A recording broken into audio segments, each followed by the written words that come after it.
بسم اللہ الرحمن الرحیم 29واں پارہ سورہ ملک آیت نمبر 16، 17 اور 18۔ اعوذ باللہ من الشیطان الرجیم،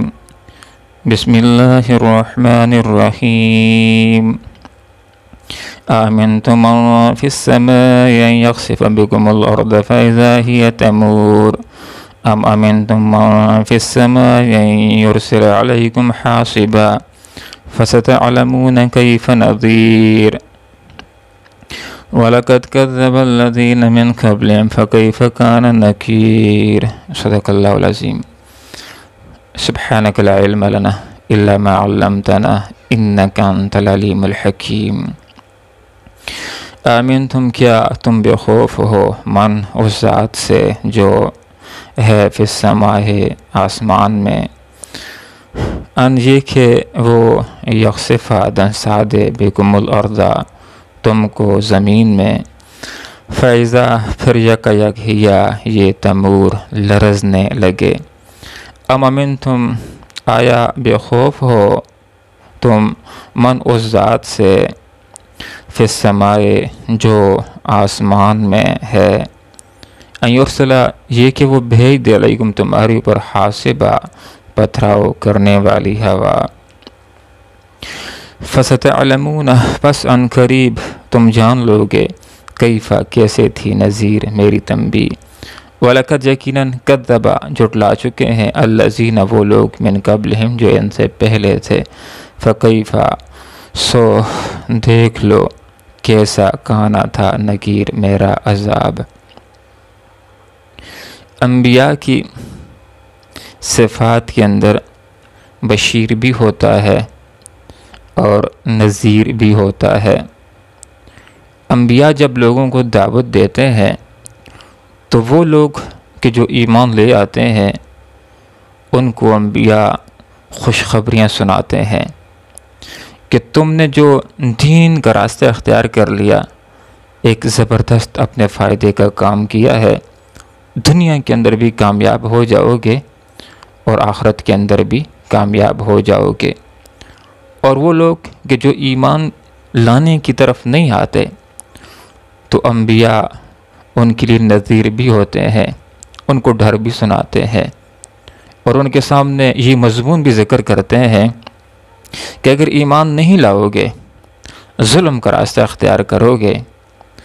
تو پھر جس طرح آخرت کے اندر تمہارے لیے اللہ نے دوزخ کو تیار کر رکھا ہے، تو دنیا کے اندر بھی اس کا نمونہ، اللہ کے عذاب کا نمونہ تم دیکھ سکتے ہو۔ ان آیات بینات کے اندر اللہ رب العالمین نے ان لوگوں کو کہ جو ظالم ہیں، سرکش ہیں، بد کردار ہیں، گناہگار ہیں یا کافر ہیں اور نافرمانیوں کے اندر پڑے ہوئے ہیں، ان کو تنبیہ کی جا رہی ہے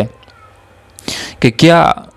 تم اللہ رب العالمین سے بے خوف ہو گئے ہو؟ اگر اللہ تعالیٰ چاہے تو تمہارے ان برے کاموں کی وجہ سے، ان گناہوں کی وجہ سے تمہیں اللہ تعالیٰ زمین کے اندر لرزہ طاری کر کے اس زمین کے اندر دنسا سکتا ہے، کہ جس طرح اللہ رب العالمین نے قارون کو زمین کے ذریعے سے پکڑ لیا تھا۔ فرمایا کیا تم بے خوف اس ذات سے کہ جو آسمان کے اندر ہے؟ گویا کہ اللہ رب العالمین اپنے ذات کے اعتبار سے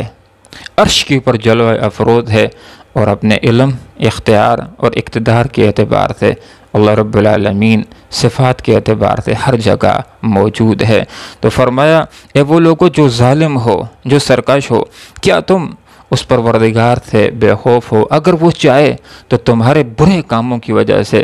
تمہارے اوپر پتھریلی ہوا اللہ تعالیٰ بھیج سکتا ہے، جس طرح اللہ رب العالمین نے سزا دی تھی قوم لوط کو کہ جس وقت وہ ایمان لانے کے راستے کی طرف نہیں آئے اور نبی کی مخالفت کی، تو فرشتہ آیا۔ جس وقت لوگوں کے اوپر اتمام حجت قائم ہو گیا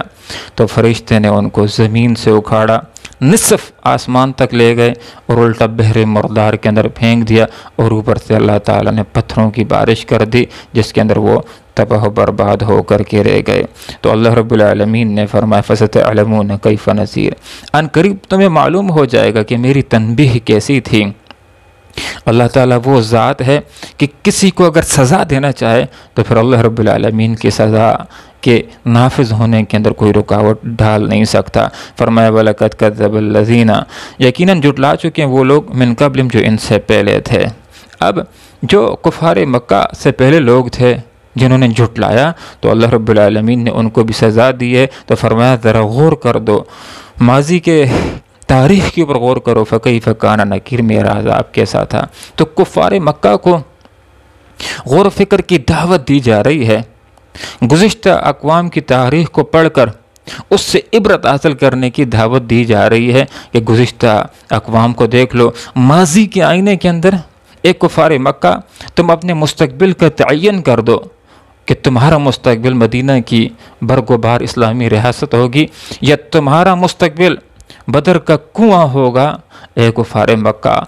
تھوڑا سا غور و فکر کر لو۔ کفار مکہ اور پھر ریتی دنیا کے انسانوں کو یہ دعوت غور و فکر دی جا رہی ہے کہ ذرا ماضی کے آئینے کے اندر غور کر لو کہ قوم عاد بھی تھی جن کے پاس حضرت ہود علیہ السلام تشریف لائے تھے، جس وقت وہ لوگ کہ جو ایمان نہیں لائے، ضد کے راستے کے اوپر آئے اور سرکشی کے اوپر اڑے رہے، ظلم کے اوپر، تو اللہ تعالیٰ نے ان کو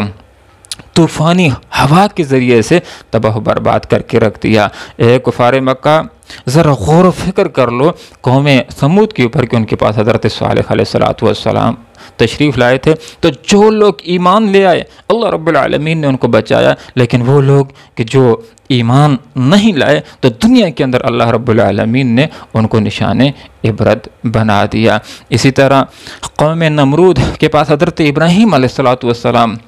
تشریف لائے تھے، لیکن نمرود بھی جس وقت ضد کے اندر آیا، سرکشی کے اندر آیا، ہٹ دھرمی کے اندر آیا اور سمجھانے کے باوجود رائے راست کے اوپر نہیں آیا، تو اس کو بھی اللہ تعالیٰ نے اس کے ناک کے اندر مچھر کو ڈال کر کے اس کو بھی تباہ و برباد کر دیا۔ حضرت لوط علیہ السلام کی قوم کے اوپر غور کیجئے، ابراہ کے لشکر کے اوپر غور کیجئے کہ جس وقت خانہ کعبہ کو گرانے آئے تو اللہ تعالیٰ نے چھوٹے چھوٹے پرندوں کے ذریعے سے ان کو ہلاک کر کے رکھ دیا۔ اسی طرح شعیب علیہ السلام کی قوم جس وقت ایمان کے راستے کی طرف نہیں آئی اور ناپ تول کے اندر کمی اور زیادتی کرنے لگے اور ظلم کا راستہ انہوں نے اختیار کیا، تو ان کو بھی اللہ تعالیٰ نے دنیا کے اندر سزا دی ہے۔ حضرت نوح علیہ السلام کی پر غور کیجئے، تو یہاں پر کفار مکہ کو یہ بات سمجھائی جا رہی ہے اور ان کے ذریعے سے پھر رہتی دنیا کے انسانوں کو یہ مضمون سمجھایا جا رہا ہے۔ ذرا ماضی کے آئینے کے اندر دیکھ لو، ایک قوم تھی ان کے پاس اللہ رب العالمین نے حضرت نوح علیہ السلام کو بھیجا تھا، 950 سال تک مسلسل دعوت اور تبلیغ کا کام کرتے رہے، جس کے نتیجے کے اندر 80 یا 82 لوگ مسلمان ہو جاتے ہیں، تو اللہ تعالیٰ نے ان کو کیسے کشتی کے اندر بٹھا کر کے آرام کے ساتھ ان کو محفوظ فرما لیا اور باقی لوگوں کو سیلاب کے ذریعے سے اللہ تعالیٰ نے تباہ و برباد کر دیا۔ اسی طرح کفار مکہ تمہارے پاس اللہ کا رسول محمد صلی اللہ علیہ وسلم تشریف لا چکے ہیں، اگر ایمان لاؤ گے، آپ صلی اللہ علیہ وسلم کی عزت کرو گے، ان کے مشن کے اندر ان کا ساتھ دو گے، تو دنیا کے اندر بھی کامیاب ہو جاؤ گے، آخرت کے اندر بھی کامیاب ہو جاؤ گے۔ لیکن اگر آپ صلی اللہ علیہ وسلم کی مخالفت کی، ضد کے اوپر آ گئے، اڑدرمی کے اوپر آ گئے، مقابلے کے اوپر آ گئے، ظلم کے اوپر آ گئے، تو پھر جس طرح ان قوموں کو اللہ تعالیٰ نے تباہ کیا ہے تو تمہارے لیے بھی تباہی ہوگی۔ ان آیات کے اندر ہمارے لیے بھی یہی